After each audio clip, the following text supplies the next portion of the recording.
I'm really pleased to be here this morning at this conference. I came last year, and it is, it's always a delight to come, but particularly this year to see so many people attending. I think it's really, really great, and I think a testament to the work that parent carer forums are doing.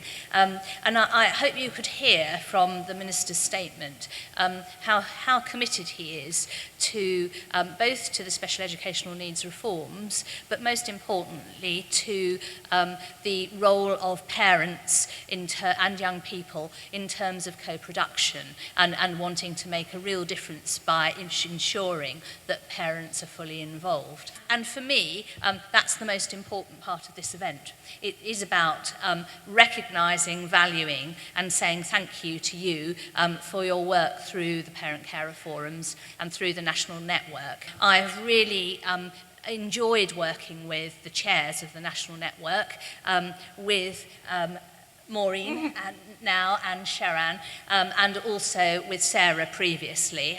We've had some really good conversations, and they are powerful advocates on your behalf. So I wanted to start by saying thank you very much to everybody for all the work that has been going on over the last year through the forums, through the network, and also thank you to Contact a Family for the important role that you have all been playing, at Sue in particular, in supporting the work of the forums. As the Minister said, we are now 1 year and 40 days into the implementation of the biggest set of reforms to the SEN system for a generation. I don't think it's an exaggeration to say that. We are on a journey of change, of major change. But when we're talking about change of that sort, it doesn't happen overnight. I know I don't need to tell people in this room that. It's about a process of cultural change, and it involves a lot of hard work from everybody involved, from people working in local authorities and the health service, in other statutory services, but also, of course, very importantly, from all of the families and parents who are involved too. And I know that people working in forums feel that it's been a lot of hard work over the last year. I do recognise that. And it's not going to be changed overnight. We are in a journey. What I can say, though, is that the Department for Education is committed to continuing to work very hard with people to support that process. That's what I'm going to be talking about this morning. So, what am I going to cover in my talk this morning? I hope what I do sets a context for the rest of the day. So I'm going to start by just reminding people of the problems and issues that the reforms are trying to address. I probably don't need to emphasise that too much to you. The vision and the changes that we're in the process of introducing.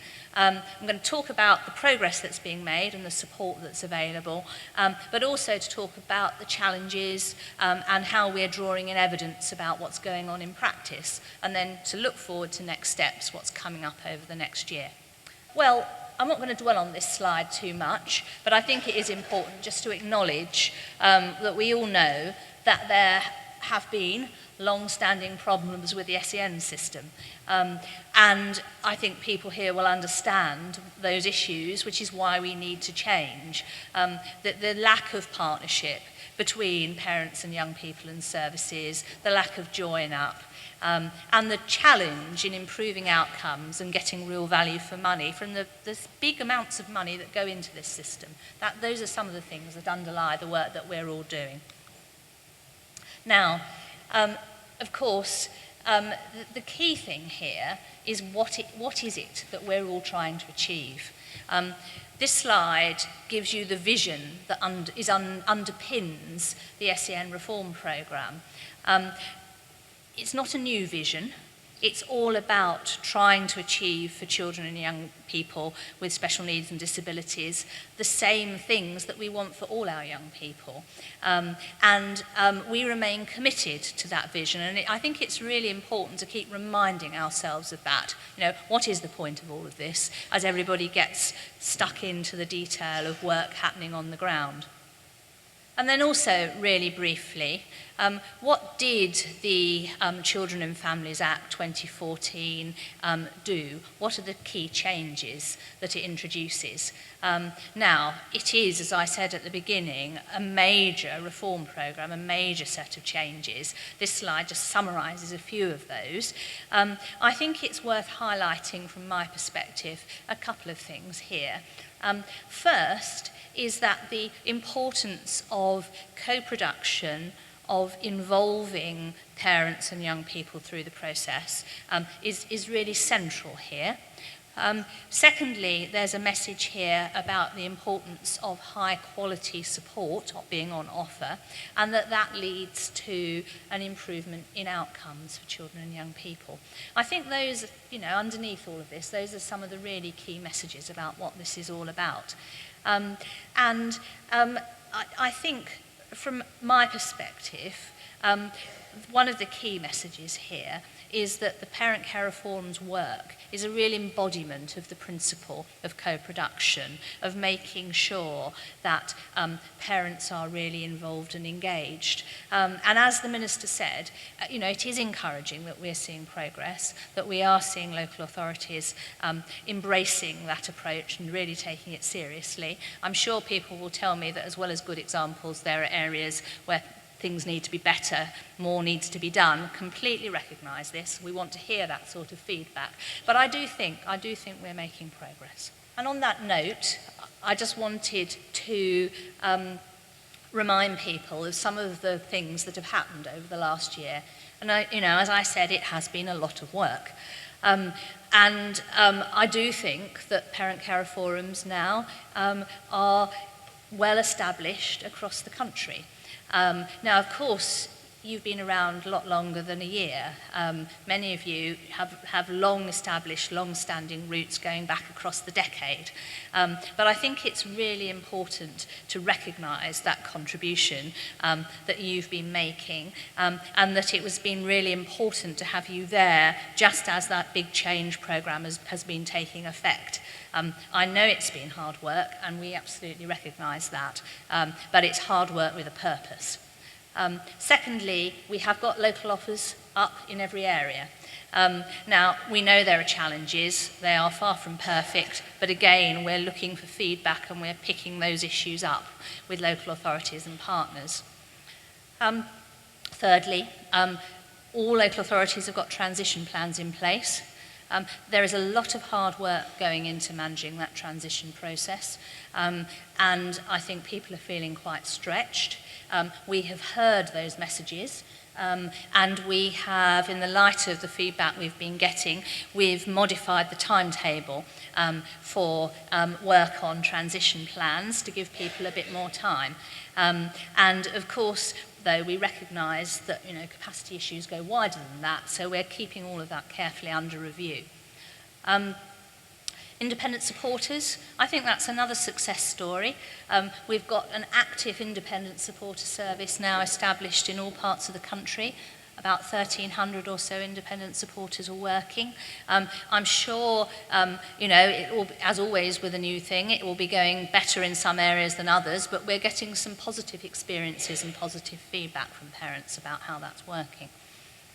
We've also got a wide network of support arrangements underway, which the department is providing funding for. So we've got our advisor team, led by Andre Imek, who are out working with local authorities across the country.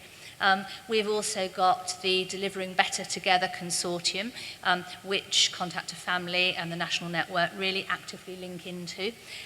So that, we've got a lot of activity underway, and we are trying our best to get parental feedback to inform what goes on. And then finally, we really recognise the importance of communication here. So the department is trying to do its bit through the newsletters that go out on a very regular basis, through the advisory groups. We have a national implementation support group that the Parent Care Forum representatives sit on. But of course, communication is two-way. So the message I want to keep giving today is feedback is really vital. We want to hear people's views. So Those are just some of the key things that have happened over the last year. I'm sure from your local perspective, you'll have some views about, what's gone well, what hasn't, and issues about each area. I think will have a different local emphasis to some degree. But it is important within that to have some clear national framework.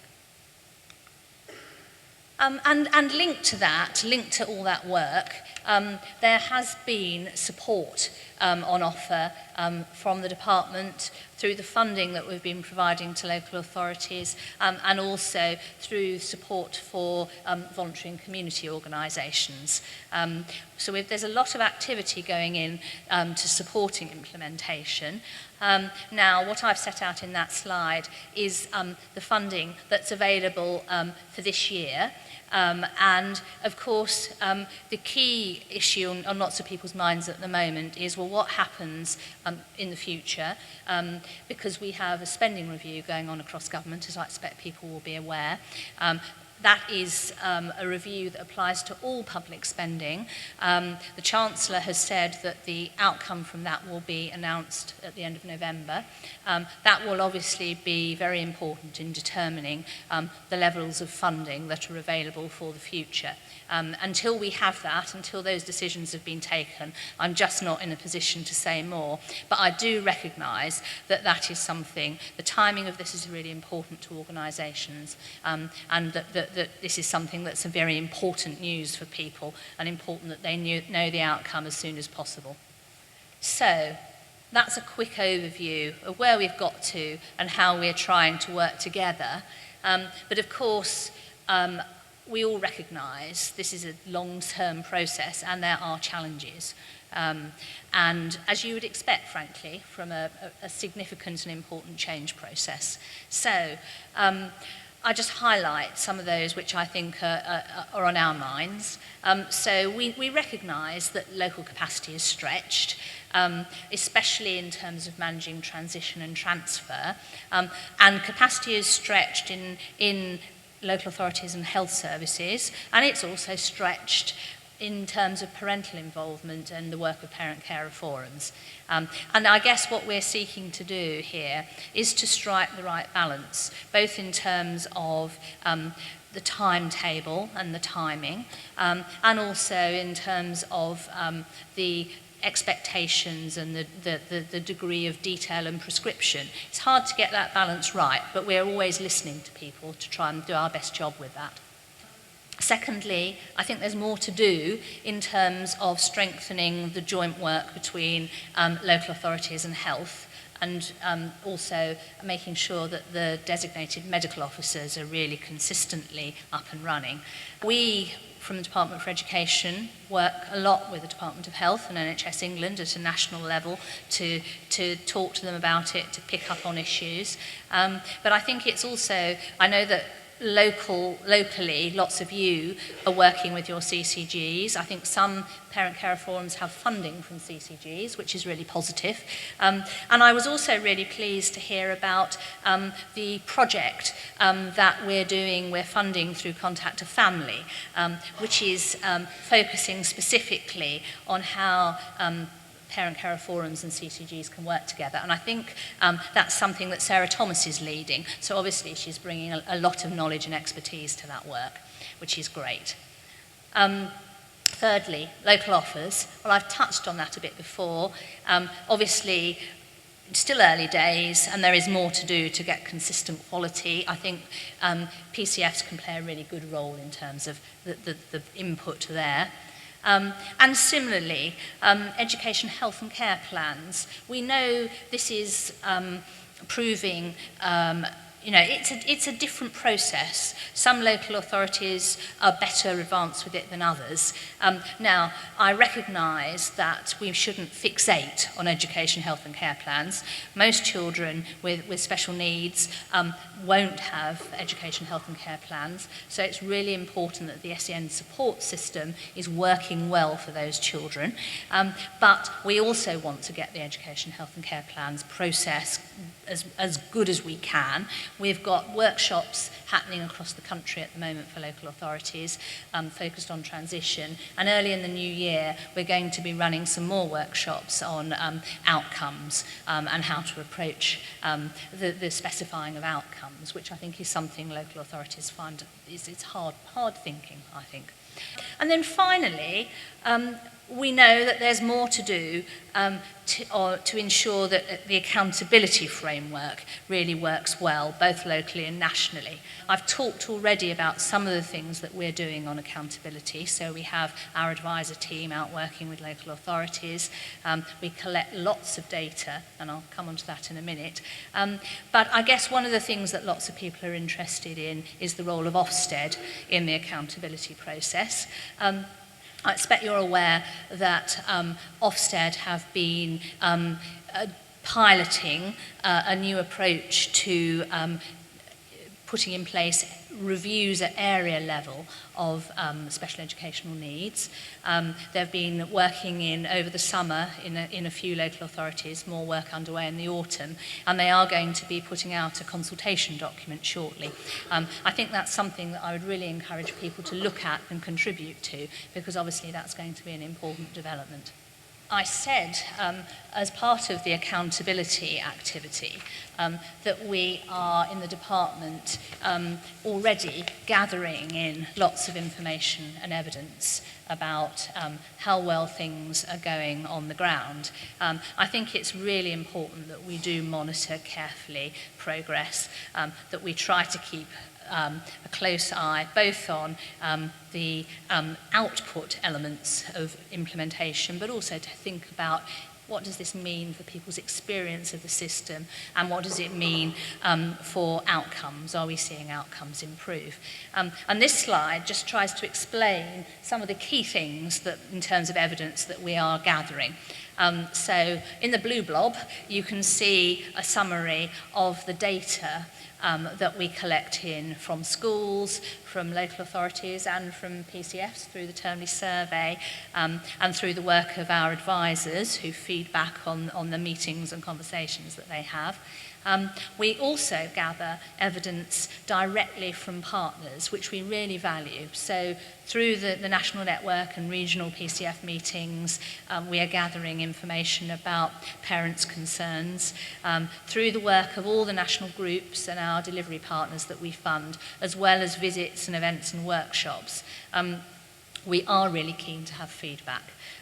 Now, I know one of the challenges is that people think sometimes, well, we've told the department that there is this issue. Well, what are they doing with that? What's happening as a result of us feeding in those comments and concerns? I think, and I'm going to say something about this later, there are some specific areas where feedback from PCFs has made a significant difference, and I think that's a really important thing to keep in mind. Often, though, what happens is that your concerns are put together with all the other evidence, and we then look to see how we can act as a result. And you will see things change. The transition timetable issues, I think, is a good example of that. But you probably find it hard to say, well, we told the department this, and they, as a result, changed the policy immediately. It's a more, as you'll understand, a more complex process than that. But we do want to be clear that we do take everybody's feedback really seriously. The other things that we're going to be doing are developing some new research tools.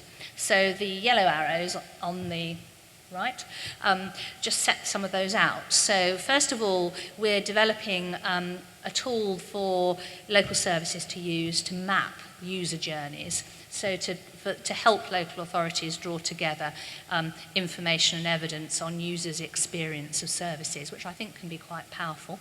And then nationally, we're also going to be introducing a user experience survey during the course of next year. And we expect to have findings from that by the end of 2016. So I think both of those are going to be quite significant additions to our understanding of what's happening in terms of practice on the ground. So that's all the evidence that we've got. Well, what sort of thing is it telling us? And it's telling us lots of stuff. So, for example, this is the headlines from the most recent survey of local authorities and parent carer forums. This is the one that we did in the summer. And that information has gone out to people through our newsletters, because we're keen to make this transparent. And I think there's some positive headlines in here. There's a positive headline about the level of PCF engagement, though we'd like that to be 100%, obviously. But what I think is interesting here is the difference between what we're hearing from local authorities and what we're hearing from parent carer forums. You may say, that's not a surprise. But I think it's a really important message that we are able to put the two pieces of information together, and then to triangulate and to see what conclusions we should draw as a result. This is all about the department trying to get a proper and accurate picture of how things are going on the ground.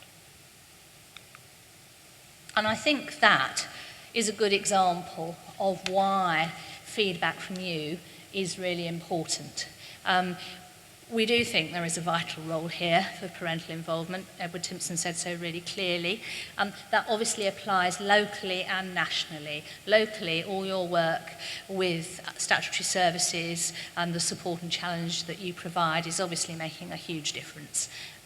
Nationally, I think we really value that ongoing dialogue and the involvement of the national network in our policy discussion and some of our senior level forums. And I think that the skill that people have brought to that has really been excellent.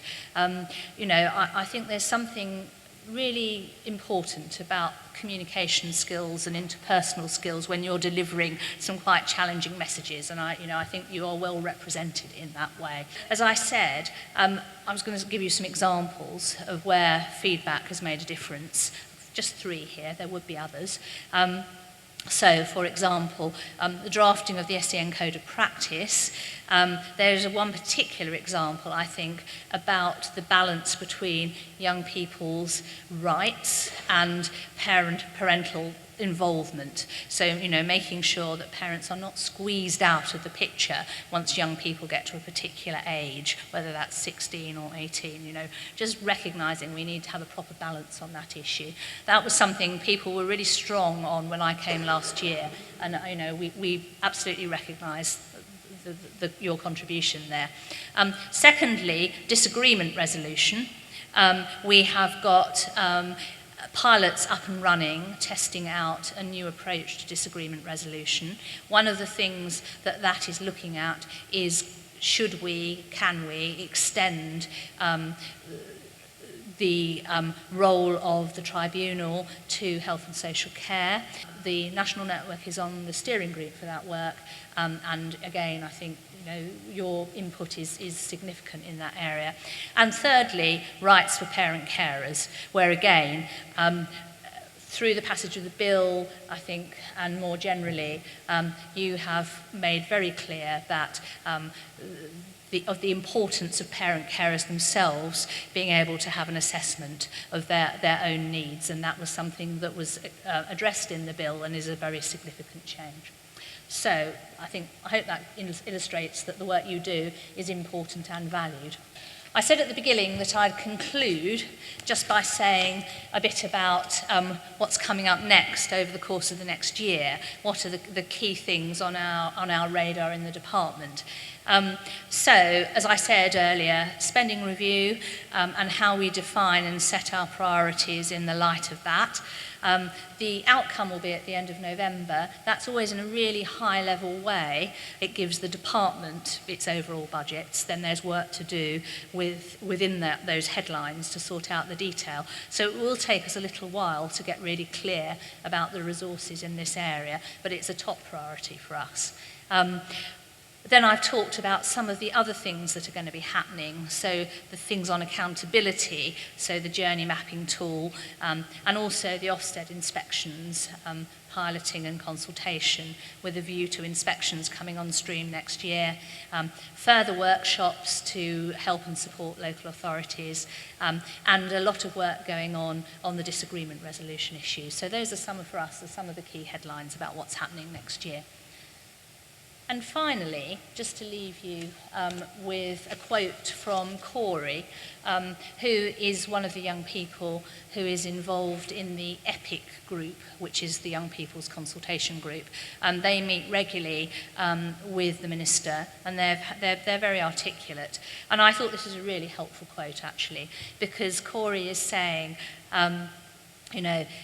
recognises the aims of what we're trying to achieve, but also that it is not going to happen overnight, and that there is a need for time and patience and resource as we all work together through this change process. And that, I think, is the final message I'd like to leave you with, which is we are on a journey. I think you're playing a really important role in that journey, and the department will continue to work actively with you on it. So thank you all very much from me, and I'd be really interested to have people's comments and views. Thank you.